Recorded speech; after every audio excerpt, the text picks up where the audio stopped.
Hello everyone, welcome back to another Animal Crossing New Horizons video. My name is Colleen.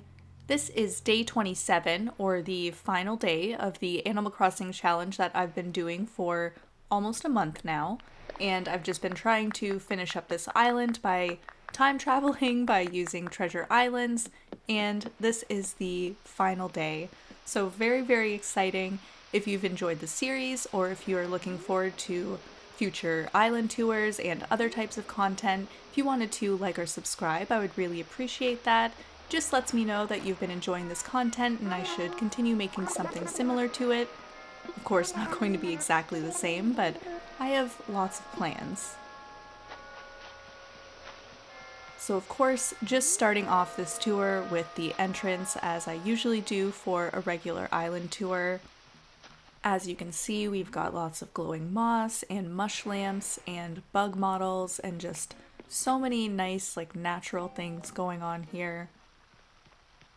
And I decided to come up to the cliff that I decorated for Hazel first. We've got a bit of a fishing spot to my right there, a nice little outdoor bath near the back. I love that code that I used for these steps leading up to it. I think that's so cool. And of course we needed a little seating area over here too. Now for this island, I didn't decorate the majority of the beaches or any of the houses, including my own. It just wasn't really part of the challenge for me. I was just trying to get the entire kind of outside of the island done. So maybe in the future I'll do a different one where I have to speedrun Happy Home Paradise so that I can decorate all of the villager houses too. That could be fun. But for now, it's just the island. So if we go down this way, we're getting closer to the museum area. From here you can see where I set up Weber. I believe Weber was the very first villager that I moved during all of this. So it was quite the learning process with all of the cutouts and all of the pathing and just all of it, really. There I'm just kind of showing that the path does go all the way around to the side if you wanted to go back around to the front. Now I'm very, very pleased with how the museum area turned out for Blathers. I wanted to keep the tent museum because it just seems to fit Swampcore that much better. But of course, well, if you're not aware, you can't move the tent museum unless you upgrade it, obviously.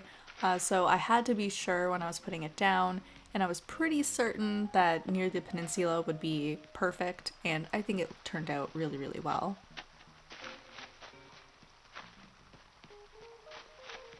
So just running around a little bit just to show how everything is connected.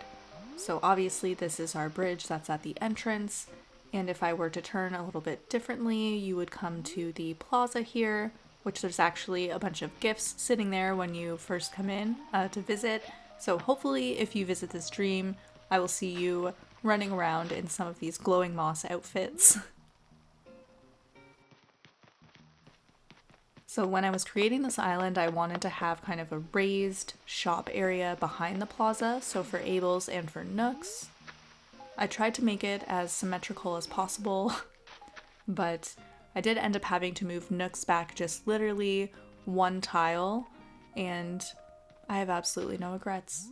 It is perfect. I will be putting up the map on the screen just very shortly, so if you do have trypophobia, I just recommend going forward to 535 just to avoid the map. I do have a friend who has it who says it's just a little bit iffy, so just to be safe, I wanted to make sure that I mentioned that.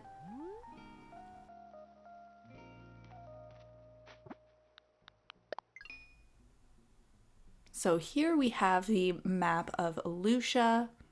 We've got the DA on the screen too, of course, if you wanted to give the island a visit.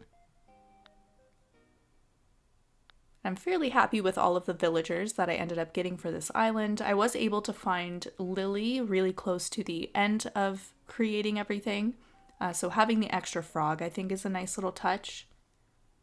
If anything, I would maybe replace Aurora if I had time, but it wasn't that important to me. So moving along here, we need to say hello to our friend Weber, who doesn't know me in particular because I'm coming from a whole other island. But I am wearing the exact same outfit, and I even gave myself the same haircut and color as my character that was saved during this DA, so should have recognized me at least a little bit. Actually, my tights might be different, so don't quote me on that. So this is the outside of my house.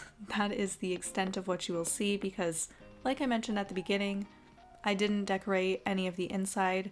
I actually have the main room blocked off by a study desk, and the only one that you could really get into is the upstairs, and there is nothing up there, so. Now this is Tad's little area that I was just running around.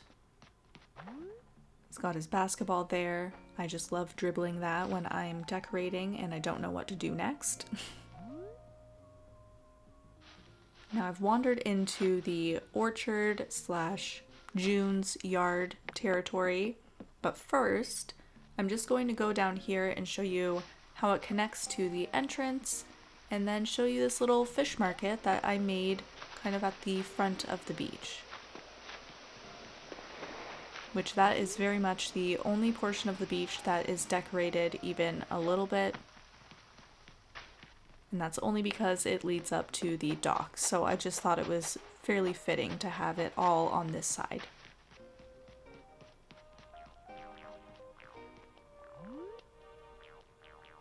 So I've got some rusty fences at the back there.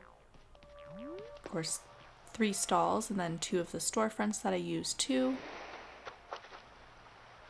And as I mentioned, just a little path leading up to the dock.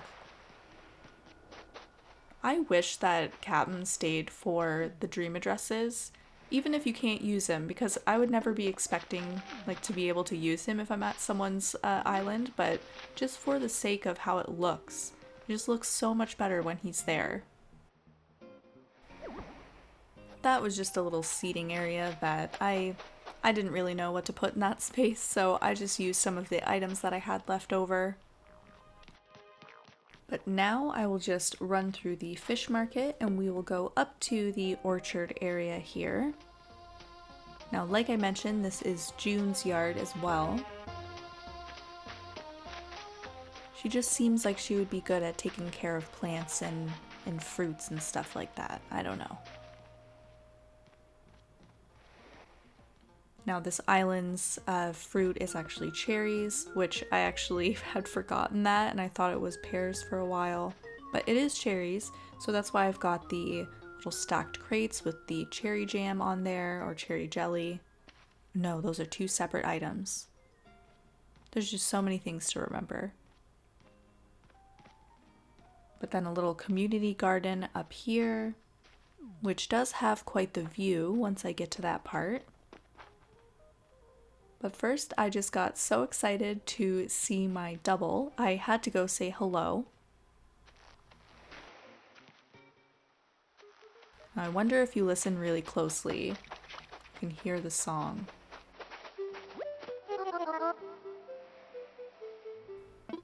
Maybe? I'm not sure. While I'm recording the voiceover, I can't hear it, so maybe you heard it. But I did indeed use the first 2 lines of All Star, which you probably would have heard in Shrek.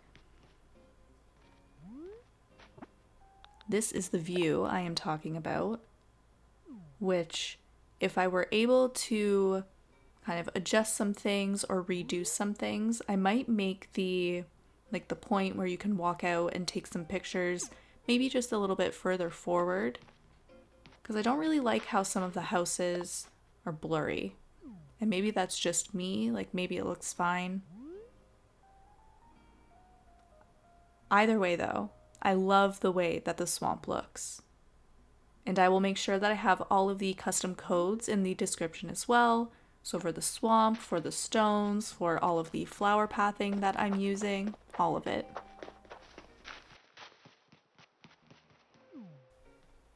So I'm just going to speed it up a little bit for a little moment here because I do kind of run through all of this again so I can get back to the campsite area. So here we have just a small land bridge going over the swamp. This was also done fairly early in the process.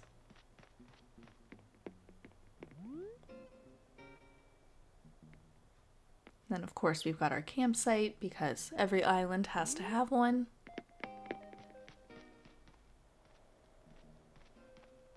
I just tried to make it nice and open. Didn't want to make it a little small campsite because I felt like for Swampcore, having the larger one would definitely make sense. Just the more natural areas, I guess, seem like they would fit for campsites to me. Have this very small, like not even like a patio, just this little resting area that's behind the campsite.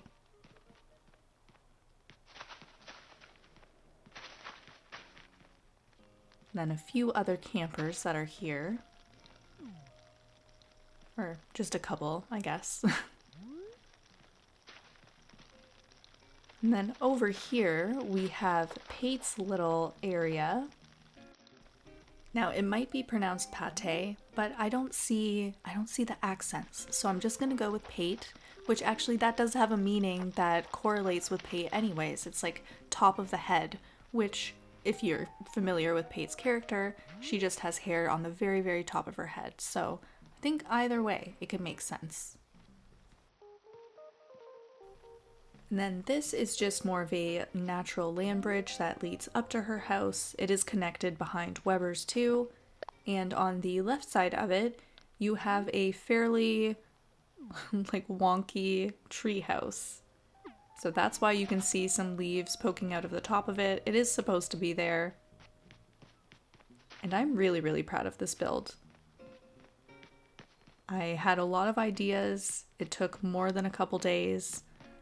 But you can definitely check out the videos during the series where I'm building it.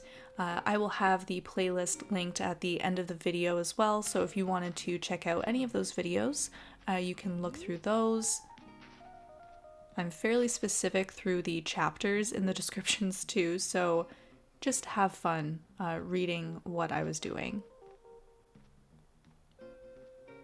Now, possibly my favorite area of the island, the very first swamp spot that I created. I finally realized I needed to shut off the map when I was walking. It took a solid 15 minutes of walking around the island before I noticed, but better than never. Like I was saying though, before I cut my own self off, this was the first little swamp area that I had created. It's the first area that I did that like spotty pathing, and it just kind of carried over to the rest of the island, as you probably noticed if you saw the map. So this is more of a transition area that we've got going on over here, because it is more of a residential spot. And this is leading over to the private beach. Initially, I was going to have a ramp, but I very, very quickly used all 10 of them without realizing, so it snuck up on me real quick.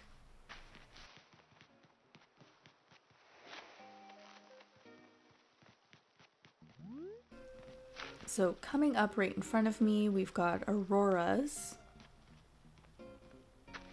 And I just finally customized the clothesline so it would match her vibe a little bit better. Before it was like a green checkered shirt, but I made it match the wreath that we've got there. And I'm just demonstrating here that you can run through the entire swamp. That's the whole purpose of it. And then this is Lily's little area here. Lily's pad, if you will. Please don't leave the video.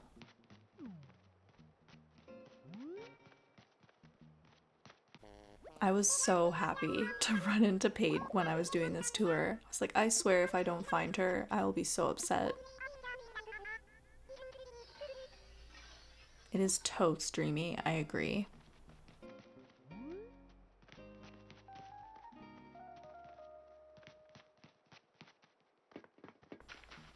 Then we have to say hello to Kyle since he was there too. Not the borscht. Oh my gosh.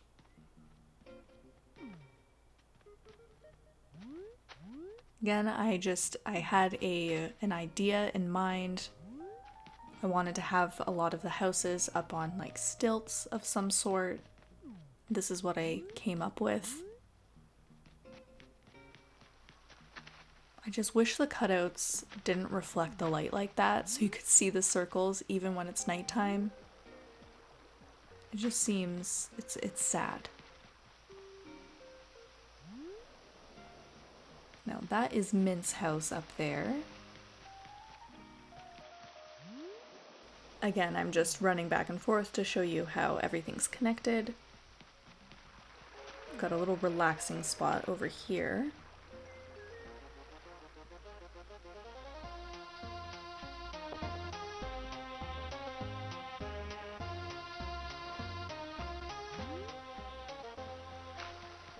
I love that coconut milk item so much. It's so pretty.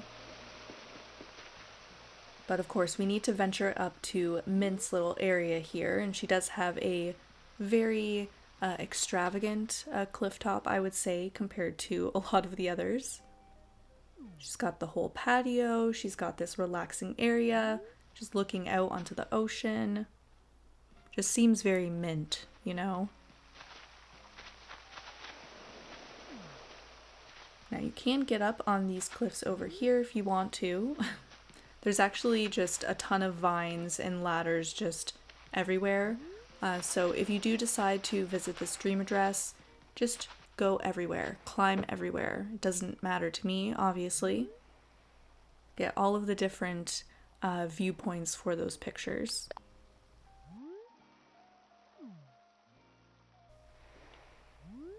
Truthfully, I was just trying to decide if I wanted that mushroom in the picture or not. I decided on not because it was kind of blocking me.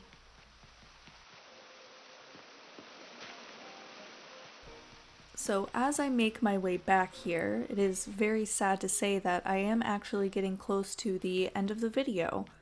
So I just wanted to take some time to remind everybody for the custom codes. I will have all of those listed in the description. Just thank you so much to everyone who's been keeping up with the series, commenting on all of the videos. I appreciate you all so much. Like, you seriously have no idea how happy that has made me. And of course, moving forward, I will have more content, more tours, more different ideas that I've got going on. So be sure to like and subscribe. And as always, I hope everyone has a wonderful day.